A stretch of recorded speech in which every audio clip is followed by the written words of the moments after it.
আসসালামু আলাইকুম ওরহামতুল্লাহ। Silent provision Bangla YouTube চ্যানেলে আপনাকে আবারও স্বাগতম।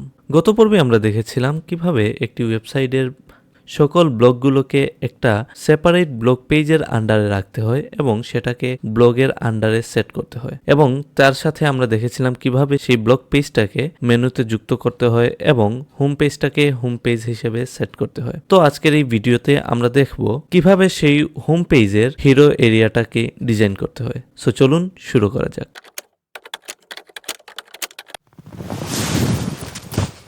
সো এই জন্য প্রথমেই আমাদেরকে চলে যেতে হবে আমাদের ওয়েবসাইটে।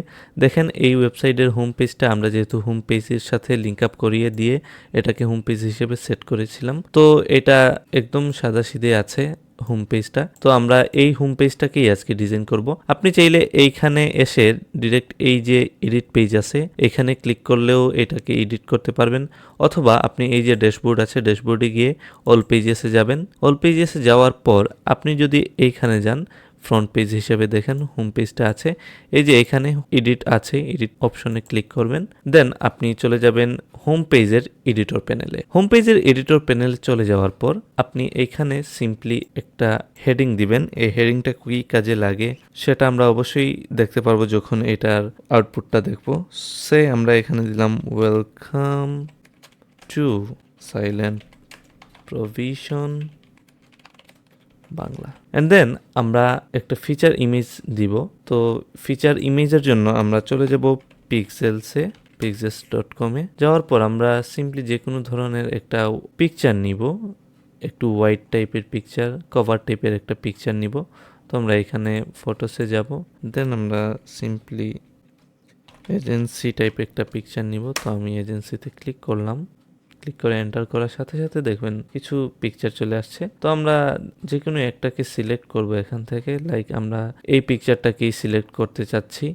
এটাকে আমরা এখানে সিলেক্ট করে ফ্রি ডাউনলোডে ক্লিক করব। ডাউনলোডে ক্লিক করার সাথে সাথে দেখবেন এটি আপনার কম্পিউটারে ডাউনলোড হয়ে গেছে। দেন আমরা চলে যাব আমাদের এডিটর প্যানেলে, দেন সেট ফিচার ইমেজ হিসেবে একটা ইমেজ নিব। দেন আপলোড ফাইলসে যাব, এখানে সিলেক্ট ফাইলসে ক্লিক করব এবং আমাদের ডাউনলোডের ফোল্ডারের মধ্যে যে পিকচারটা রয়েছিল সেটাকে সিলেক্ট করে ওপেন। দেন এটা আপলোড হওয়ার পর আমরা এখানে সেট ফিচার ইমেজ হিসেবে এটাকে সিলেক্ট করে দিব। এটা আপলোড হতে কিছু টাইম নিতে পারে, এটা আপনার নেটওয়ার্ক কানেকশনের উপর ডিপেন্ড করবে। এন্ড পিকচারটা আপলোড হওয়ার পর আপনি পিকচারটাকে সিলেক্ট করে ক্লিক করবেন সেট ফিচার ইমেজে, দেন এটাকে আপনি আপডেট করে দিবেন। আপডেট করে দেওয়ার পর আপনি চলে যাবেন আপনার ওয়েবসাইটে এবং এটাকে একটা রিলোড দিবেন। রিলোড দেওয়ার সাথে সাথে দেখবেন এখানে welcome to silent provision Bangla আসছে এবং এখানে একটা পিকচার চলে আসছে। তো এখন আপনি এটাকে হিরো এরিয়া হিসেবে কিভাবে সিলেক্ট করবেন, সেট করবেন, এইটাই আমরা দেখব। চলে যাব আমাদের এডিটর প্যানেলে। তো এডিটর প্যানেলে আসার পর যেহেতু আমরা আমাদের ওয়েবসাইটের হিরো এরিয়াটাকে আজকে ডিজাইন করব, সেজন্য আমাদেরকে চলে যেতে হবে এই যে হাতের ডান পাশে টেমপ্লেট লেখা আছে, এখানে প্রথমেই লক্ষ্য করবেন এটা কি পেজেস হিসেবে সিলেক্ট আছে কি না। তো এটাতে ক্লিক করার পর আপনি দেখবেন এডিট টেমপ্লেট আছে লেখা, এখানে ক্লিক করবেন এডিট টেমপ্লেটে। দেন দেখবেন আপনার ফুল টেমপ্লেটটা, ফুল পেজটা ডিজাইন করার একটা অপশন চলে আসছে। দেন এটাকে আপনি কিভাবে সুন্দর করে ডিজাইন করবেন সেজন্য আপনি এই সম্পূর্ণ সেকশন মানে হচ্ছে হেডারের নিচ থেকে ফুটারের উপর পর্যন্ত সম্পূর্ণ সেকশনটাকে সিলেক্ট করবেন ক্লিক করে। দেন হাতের ডান পাশে দেখবেন টেমপ্লেট না ব্লকের আন্ডারে যাবেন, এখানে দেখবেন একটি গিয়ার আইকন আছে এবং এখানে কিছু জাস্টিফিকেশন পজিশনগুলো আছে। তো আমরা যেহেতু এটার একটা ব্যাকগ্রাউন্ড ইমেজ দিব সেজন্য আমরা চলে যাব হাতের ডান পাশে স্টাইলসে। আমরা চাইলে এখান থেকে হাতের ডান পাশ থেকে যে কোনো ধরনের ব্যাকগ্রাউন্ড কালার দিতে পারবো এই ফুল সেকশনে, লাইক এইটাকে যদি আমরা সিলেক্ট করি ফুল কালারটা পেয়ে যাবে, অথবা যদি আমরা চাই এটাকে ক্লিয়ার করে এখানে একটা ব্যাকগ্রাউন্ড ইমেজ হিসেবে কিছু দিতে, লাইক এখানে ব্যাকগ্রাউন্ড ইমেজে ক্লিক করার পর ওপেন মিডিয়া লাইব্রেরি করবেন। দেন আমরা চাচ্ছি এই পিকচারটাকেই আমরা হিরো এরিয়াতে দিয়ে দিব।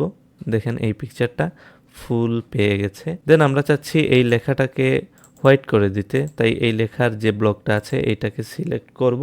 দেন এই সিলেক্ট করার পর এইটার স্টাইলসে যাব। দেন এই যে টেক্সট আছে টেক্সটের সাইজটাকে আমরা একটু কমিয়ে দিব, লাইক মিডিয়াম অর এক্সেল করে দিব। দেন আমরা চাচ্ছি এটাকে যেহেতু কালার করতে, এই যে টেক্সট কালার যেটা আছে এটাকে সিলেক্ট করে এটাকে হোয়াইট করে দিবেন এবং এই যে ব্যাকগ্রাউন্ডটা এটার ব্যাকগ্রাউন্ডও আপনি চাইলে সিলেক্ট করে দিতে পারেন, লাইক ব্ল্যাক করে দিতে পারেন।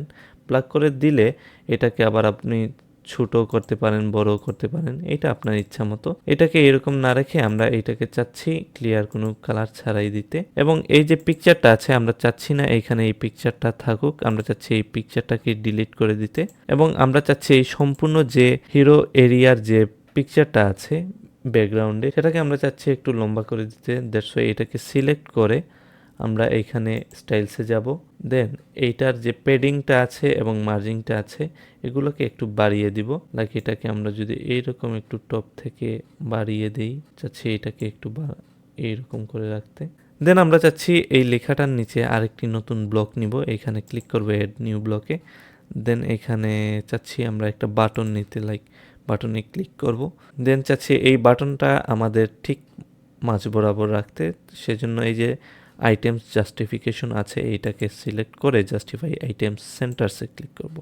সেন্টারে ক্লিক করার সাথে সাথে এটা মিডিলে চলে আসবো। এবং আওয়ার ইউটিউব চ্যানেলটাকে যদি আমরা এখানে লিঙ্ক আপ করিয়ে দিতে চাই বাটনের আন্ডারে ইউটিউব চ্যানেল, দেন এইটাকে যদি আমরা লিঙ্ক আপ করিয়ে দিতে চাই আমাদের ইউটিউব চ্যানেলের যে লিঙ্কটা আছে এই লিঙ্কটা আমরা কপি করে নিলাম। এখান থেকে কপি করে নিয়ে যাওয়ার পর এখানে যে লিঙ্ক অপশনটা আছে এই লিঙ্কে ক্লিক করার পর এই যে কপিকৃত ইউআরএলটা আমরা এখানে পেস্ট করে দিব। তো পেস্ট করে দেওয়ার সাথে সাথে আমাদের বাটনটা লিঙ্ক হয়ে গেছে। এবং আমি চাচ্ছি আমাদের বাটন যেটা আছে বাটনটাকে সিলেক্ট করে এটার উইথটা একটু বাড়িয়ে দিতে। তো একটু বাড়িয়ে দিতে পারেন আপনি আপনার ইচ্ছা মতো, আর একটু বেশিও করতে পারেন। আমি চাচ্ছি 50% রাখতে এবং আমি চাচ্ছি আমার বাটনটার ব্যাকগ্রাউন্ডের কালারটা চেঞ্জ করতে।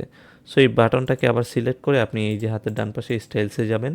দেন এটাকে আপনি চাইলে ব্যাকগ্রাউন্ডের কালারটা সিলেক্ট করে দিতে পারেন, এই কালারটা চাইলে দিতে পারেন।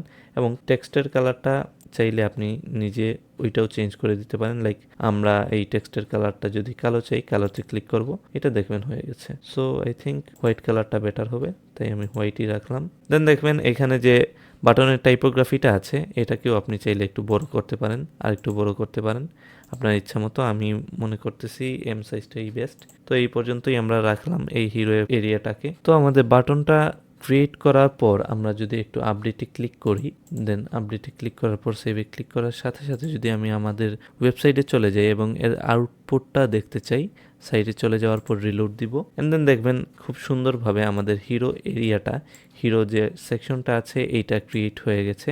আমাদের ব্যাকগ্রাউন্ড যে ইমেজটা আমরা চাচ্ছিলাম এবং যে হেডিংটা আমরা দিয়েছিলাম সেটাও পেয়েছে। আর তারপর আমরা একটা বাটন ক্রিয়েট করেছিলাম, এটাকে লিঙ্ক আপ করিয়েছিলাম আমাদের ইউটিউব চ্যানেলের সাথে। যদি আমরা এটাতে ক্লিক করি দেখবেন আমাদের ইউটিউব চ্যানেলে এটা আমাদেরকে রিডাইরেক্ট করে নিয়ে যাচ্ছে। সো আমরা আবার চলে যাব আমাদের ওয়েবসাইটে। সো দেখতেই পারলেন আপনারা কিভাবে একটা ওয়েবসাইটের হিরো এরিয়া ক্রিয়েট করবেন খুবই সহজে, খুবই সিম্পলি। এবং সেখানে একটা ব্যাকগ্রাউন্ড ইমেজ অথবা ব্যাকগ্রাউন্ড কালার দিতে পারেন আপনাদের ইচ্ছা মতো। এবং আমি আশা করি আপনারা আপনাদের ইচ্ছা মতো সেটাকে ডিজাইন করতে পারেন। তো আজকের ভিডিওটা এ পর্যন্তই। আগামী ভিডিওতে আমরা এই হোম পেজটাকে সম্পূর্ণ ডিজাইন করে কমপ্লিট করব। দেন আমরা অ্যাবাউট পেজের দিকে অগ্রসর হব। তো আজ এ পর্যন্তই, ধন্যবাদ।